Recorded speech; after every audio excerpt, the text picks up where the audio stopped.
야곱은 아버지 이삭과 형 에서를 속이고 축복을 받습니다. 그런데 당장 그에게 돌아온 것은 축복이 아니라 생명의 위협이고, 그리고 부모와 고향을 갑자기 떠나서 도망을 가야만 했습니다. 그래서 남쪽, 이스라엘 남쪽 브엘세바에서 북쪽으로 하란으로 가기 위해서 가다가 루스라고 하는 곳에서 해가 짐으로써 그곳에 동네에 들어가야 하는데, 이 루스라는 동네가 상당히 영적으로 타락되어 있는 곳입니다. 그래서 이 야곱은 그곳에 두려워서 들어가지를 못하고 빈 들판에서 돌을 베개하고 자는데 놀라운 역사가 있습니다. 하나님께서 나타나시는데 땅과 하늘에 사닥다리가 있고 그 위에 하나님의 사자들이 오르락내리락 하는 것을 보면서 그 가운데 놀라 있는데, 하나님께서 그에게 나타나 야곱에게 나는 너의 조상 아브라함과 이삭의 하나님이다. 그 나를 늘 지켜주고 너를 보호해 주겠다고 하는 하나님의 약속의 말씀을 합니다. 그리고 나서 깜짝 놀라 잠을 깨고 그가 어떻게 합니까? 서원을 하는 내용이 오늘 본문의 내용입니다. 이 서원을 통해서, 이 야곱의 결단을 통해서 하나님께서 오늘 우리에게 도전하시는 말씀이 무엇인지 이 말씀을 통해서 하나님 주신 은혜를 받기를 원합니다. 먼저 야곱의 결단은 21절에 보니까 나의 하나님이 되실 것이요 라고 그가 말을 합니다. 이것은 지금 뭘 말하느냐 하면은 다 같이 한번 따라 합시다. 믿음의 삶. 믿음으로 살겠습니다. 하나님이 나의 하나님이 되겠다고 하는 그 말은 내가 하나님을 섬기면서 살겠습니다 하는 믿음의 삶에 대한 결단인 것입니다. 21절을 다시 한번 보겠습니다. 내가 편안히 아버지 집으로 돌아가게 하시오면 여호와께서 나의 하나님이 되실 것이요.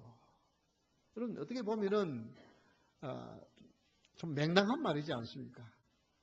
야곱이 무슨 그 하나님이 나의 하나님이 안 된다고 해서 하나님이 안 되시는 겁니까?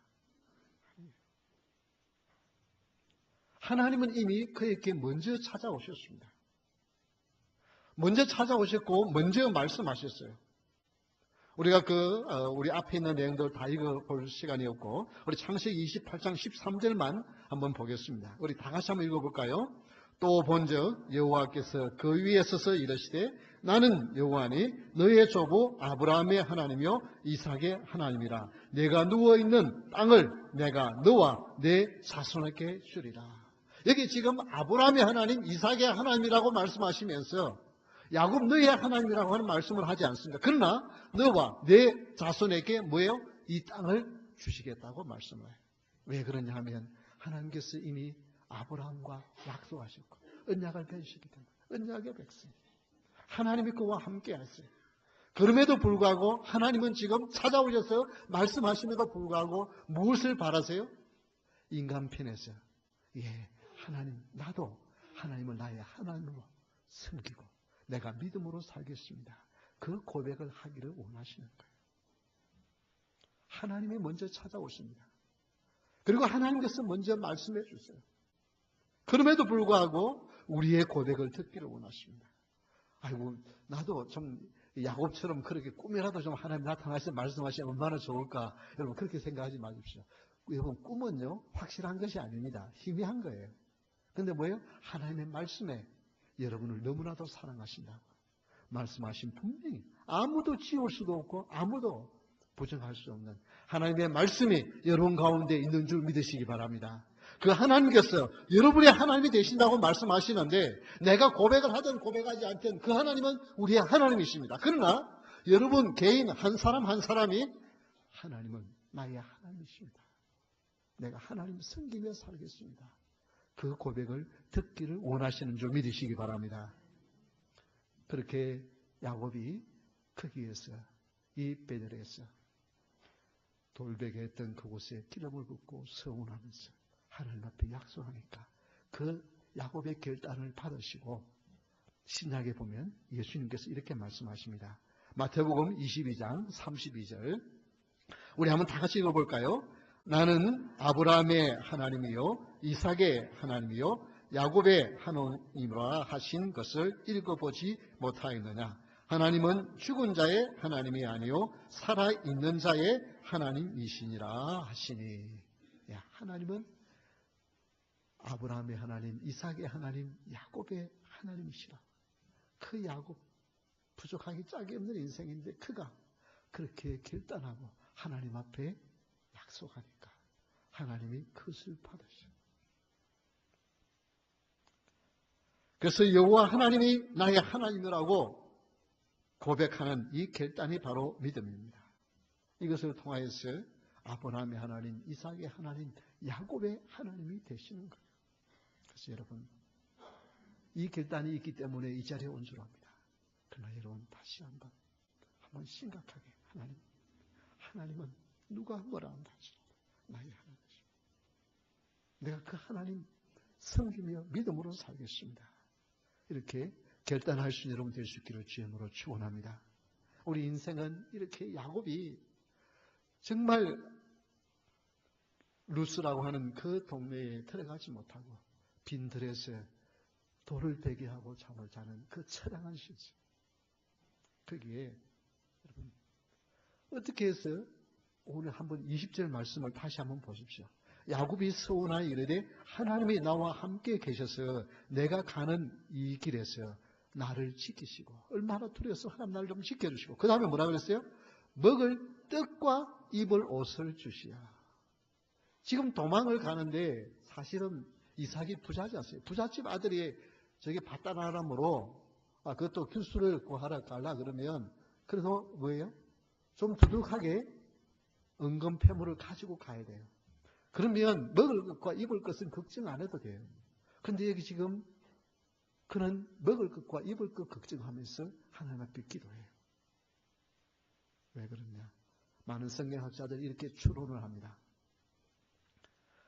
야곱이 도망을 가는 것을 보고 에서가 아버지 몰래 추격해 옵니다. 추격해 오니 그 형에게 안 죽으려고 도망을 가는데 그냥 온갖 고생을 다 하면서 진보다리 쌓았던 거 다 떨쳐버리고 그냥 홀몸으로 도망을 가다가 이렇게 되었을 것이다. 대부분 그렇게 생각을 합니다. 충분히 가능성 있는 이야기예요. 그런 고통 가운데 그는 누구를만 더 의지할 수밖에 없어요. 하나님을 의지하게 되어집니다.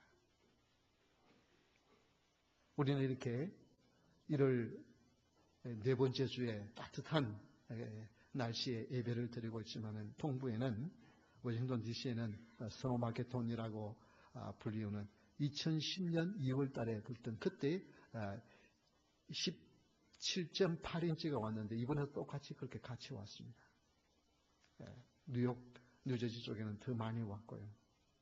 이렇게 거의 2핏 이상이 왔으니까 엄청난 것입니다. 그래서 오늘까지 무려 8,600 비행기 편이 개량이 되었습니다. 그리고 지금 현재 12만 가구 이상이 정전이 되어졌습니다. 특히 노스캐롤라이나 쪽이 제일 많이 12만 명이 아니고 12만 가구가 이제 정전이 되어졌습니다. 여러분 21세기에 그토록 과학이 발달되어 있다고 하지만 한파 하나도 눈 폭설에도 이렇게 속수무책으로 당하는 것이 이런 일들을 통해서 우리의 연약함을 다시 한번 고백할 수 있는 정말 하나님은 하나님이십니다. 우리 인생이 아무리 똑똑해도 별 볼 일 없는 인생입니다. 하나님의 은혜가 아니면 살 수 없고 하나님의 은혜가 아니면 나를 보호할 수가 없고 먹을 것과 입을 것을 가질 수 없는 존재입니다. 하나님, 이 야곱처럼 최소한 입을 것과 먹을 것 이것도 하나님의 은혜입니다라고 고백할 때 그것이 믿음, 하나님을 바라보는 믿음의 시작인 줄 믿으시기 바랍니다.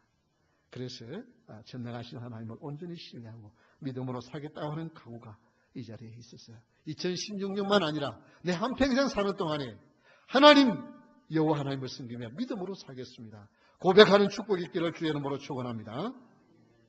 고난은 인간을 겸손하게 만들고 전능하신 하나님을 바라보게 하십니다. 이제 두 번째 야곱의 결단은 이 돌이 하나님의 집이 될 것이요 라고 했습니다. 다 같이 한번 따라합시다. 예배자의 삶. 믿음의 삶, 믿음이 가지는 게 그러면 그 믿음을 무엇으로 표현하겠느냐? 그것은 바로 예배로 표현한다는 것입니다. 오늘 22절을 한번 보겠습니다. 22절 상반절에 보면 내가 기둥으로 세운 이 돌이 하나님의 집이 될 것이요. 이 하나님의 집은 뭘 말합니까? 제단을 쌓는 것을 말합니다. 그것은 말이고 성전을 말하는 것입니다. 그리고 교회를 말하는 것입니다. 여러분, 예배자의 삶. 제단을 쌓겠다고 서원을 했지만은 야곱이 세월이 지나고 이제 밧다람에서 거부가 되어서 다시 고국으로 돌아오면서 보니까 세겜에 땅이 너무 좋아요. 농사를 짓고 또 이제 양떼와 가축을 하기에 목축을 하기에 너무 좋았어요. 그곳에 머뭅니다. 그런데 하나님은 창세기 35장 1절에 보면 이렇게 말씀하십니다. 하나님이 야곱에게 이르시되 일어나 베델로 올라가서 거기 거주하며 내가 내 형 에서의 낯을 피하여 도망하던 때에 내게 나타났던 하나님께 거기서 제단을 쌓으라 하신지라. 하나님은 그걸 찾으세요.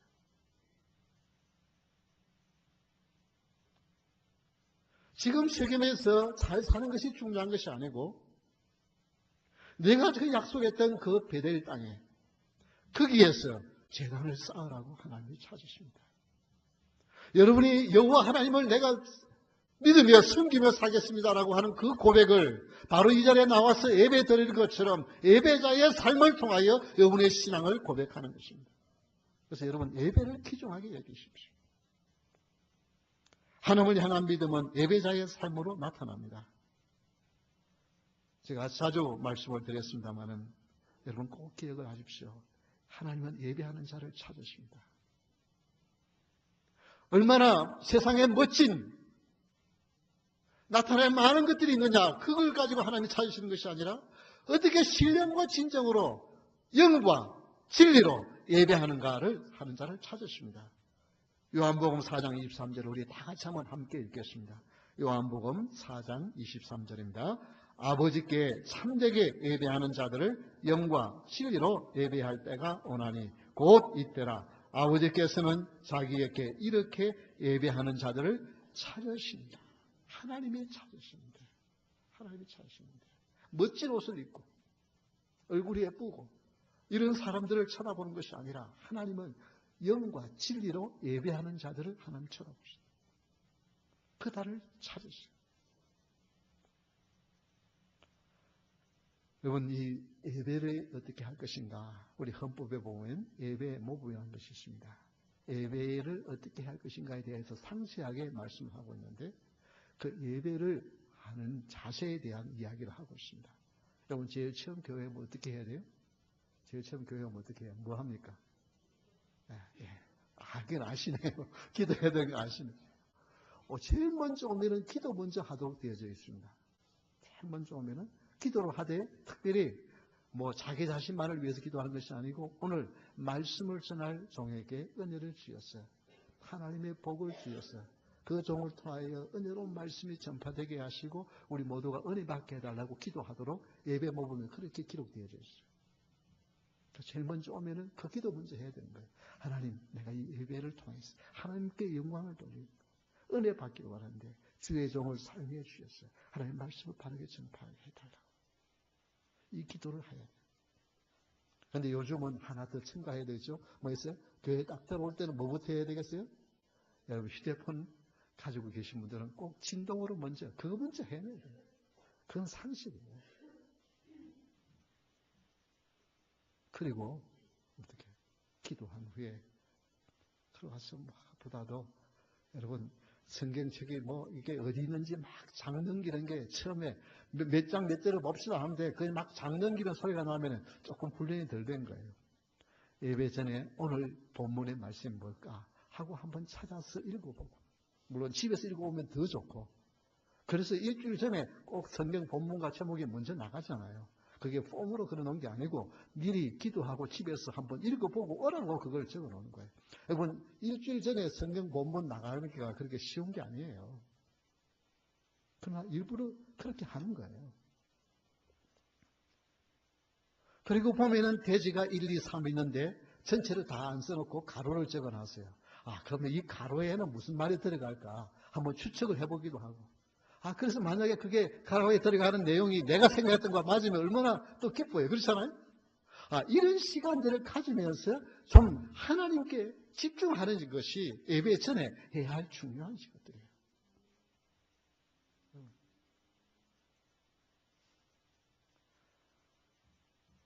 그리고 안내하는 분들도 굉장히 중요합니다. 그래서 기도로 그냥 뭐 서서 이렇게 반갑게 인사 참 안내하는 참 잘 하시는데 중요한 것은 먼저 기도하는 거예요. 기도하면서 하나님, 내가 이게 지금 교회 문 앞에 서 있는데 들어올 때에 영적인 권위를 위해서 주의 천사가 함께 해주셨어요. 기쁨으로 오늘 정말 예배를 드릴 마음이 절로 생길 수 있도록 함께 해달라고 기도해 주세요. 그리고 기도하시는 분, 성가대 찬양팀, 모든 것 순서 하나가 다 굉장히 중요한 것입니다. 뭘 나타내는 것이, 누구에게 집중하도록 하는 거예요? 오직 하나님께, 성삼위 하나님께 집중하도록. 이게 예배예요. 그래서 예배는 단순히 몸만 온다고 되는 것이 아니라 마음도 준비가 되어야만 합니다. 그래서 이 예배를 하나님 앞에 하나님이 원하시는 예배를 드릴 때 하나님이 영광 받으실 뿐만 아니라 예배를 통해서 기적과 역사와 능력이 나타날 줄 믿으시기 바랍니다. 그래서 많은 분들이 하나님의 말씀을 들으면서 아멘 하는 가운데 치유의 역사가 일어나고 회복의 역사가 일어나고 그렇게 답답했던 마음들이 풀어지면서 길을 찾게 되어지고 소망을 갖게 되어집니다. 기도와 찬양도 역시 마찬가지입니다. 그게 역사하는 거예요. 네, 하나님이 받으신 예배. 그래서 야곱은 예배자의 삶을 살겠다고 결단했습니다. 여러분도 이 결단이 있기를 바랍니다. 하나님, 내 평생을 사는 동안에 예배를 기준히 여기면서 살겠습니다. 예배를 기준. 세 번째, 야곱의 결단은 10분의 1을 하나님께 드리겠나이다. 다 같이 한번 따라합시다. 봉헌의 삶. 이 봉헌이라고 하는 말이 조금 옛날 단어이기 때문에 어렵습니다만 하나님께 드리는 삶. 22절을 한번 보겠습니다. 하나님께서 내게 주신 모든 것에서 10분의 1을 내가 반드시 하나님께 드리겠나이다 하였더라. 이 야곱의 결단은 봉헌의 삶을, 드리는 삶을 살겠다. 이건 헌금 생활은 신앙생활의 아주 중요한 부분 중에 하나입니다. 특별히 물질적인 축복을 받기를 원하는 분은 꼭 올바른 봉헌의 삶, 헌신의 삶, 이걸 드릴 수 있기를 바랍니다. 학개서 1장 9절에 보면 이런 말씀이 나옵니다. 너희가 많은 것을 바랐으나 도리어 적었고 너희가 그것을 집으로 가져갔으나 내가 풀어버렸느니라. 나 만군의 여호와가 말하노라. 이것이 무슨 까닭이냐. 내 집은 황폐하였으되 너희는 각각 자기의 집을 짓기 위하여 빨랐습니다. 그래서 이스라엘 백성들이 포로 생활에서 돌아와서 성전을 지으려고 성전 지대를 놓았다가 그만 여러 가지 일들로 인해서 성전을 짓지 못하고 중단을 합니다. 그리고 몇십 년이 흘러가요. 그러니까 이제 포로의 생활에서 돌아왔으니까 뭘 해야 되겠어요? 성전을 중단되었으니까 당연히 지금 우리 집부터 장만을 해야 되죠. 우리 집 지금 준비해야죠. 그러다 보니까 집은 이제 번듯하게 세워져 가는데 그럼에도 불구하고 성전은 성전 지대만 놓고 그대로 있는 거예요. 그때의 학개 선자를 통해서 하나님이 이렇게 책망하십니다. 그러면 사실 말씀 참 중요합니다. 여러분 열심히 노력하면 수입이 있긴 마련이에요. 그래서 수입을 가져가는데 하나님이 합당한, 하나님 보시기에 합당한 봉헌의 삶을 살지 않으면 어떻게 한다고요? 가져간 것을 훅 버려버리신다. 가져가면 쌓여야 되잖아요. 근데 풀어버리겠다.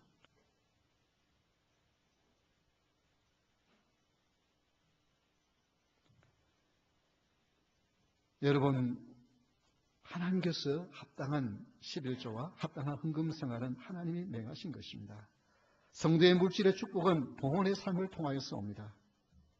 어떤 분들은 아이고 그 11조는 구약에서 강조된 것이지 신약에는 그런 게 없다고 그러는데요. 천만의 말씀입니다. 마태복음 23장 23절 말씀을 우리 한번 다 함께 읽도록 하겠습니다. 마태복음 23장 23절 말씀 시작. 화 있으신즉 외식하는 서기관들과 바리새인들이여 너희가 박하와 회향과 근처의 11조는 드리되 율법에 더 중요한 바 정의와 긍휼과 믿음은 버렸도다. 그러나 이것도 행하고 저것도 버리지 말아야 할지니라. 11조만이 중요한 것이 아니라 뭐예요? 긍휼과 정의와 믿음도 중요합니다. 그러나 이 두 가지가 다 해야 되는 것이라고 말씀합니다.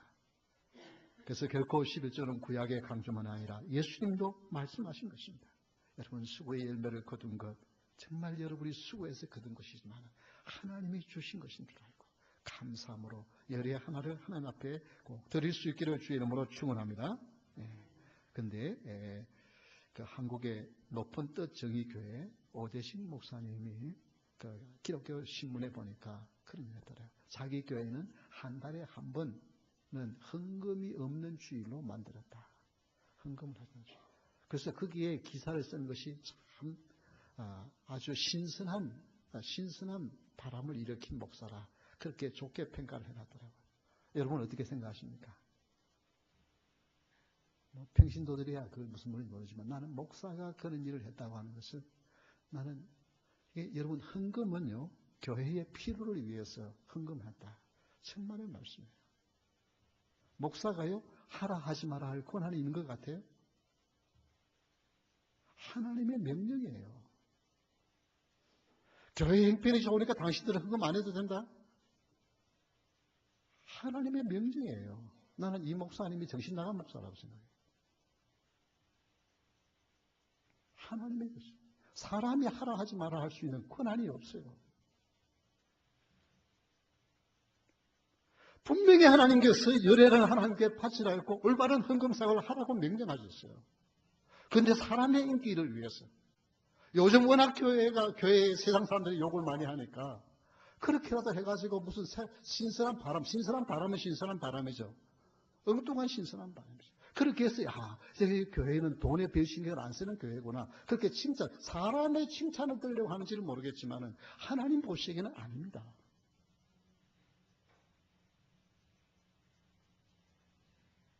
하나님이 정하신 것을 인간 마음대로요? 천만의 말씀이에요. 말라기 3장 10절을 우리 한번 다 같이 읽어보겠습니다. 말라기 3장 10절입니다. 만군의 여호와가 이르노라 너희의 온전한 11조를 창고에 들여 나의 집에 양식이 있게 하고 그것으로 나를 시험하여 내가 하늘문을 열고 너희에게 복을 쌓을 곳이 없도록 붙지 아니하나 보라. 하나님이 축복에 대한 약속을 하시면서 하는데 그러면서 하는 말이 그냥 당신들이 알아서 그냥 구제도 하고 알아서 쓰기 위해서 우리는 한 달에 한 번씩은 헌금을 안 받겠습니다. 그러면 여러분 헌금을 내 마음대로 쓰는 게 그게 헌금인가요? 아니에요. 헌금은 내 마음대로 쓰는 게 아니에요. 하나님께 드리는 거예요. 내가 그렇게 굳이 하려고 하는 거는 그거 외에 내가 하는 거예요. 하나님의 축복을 받는 게.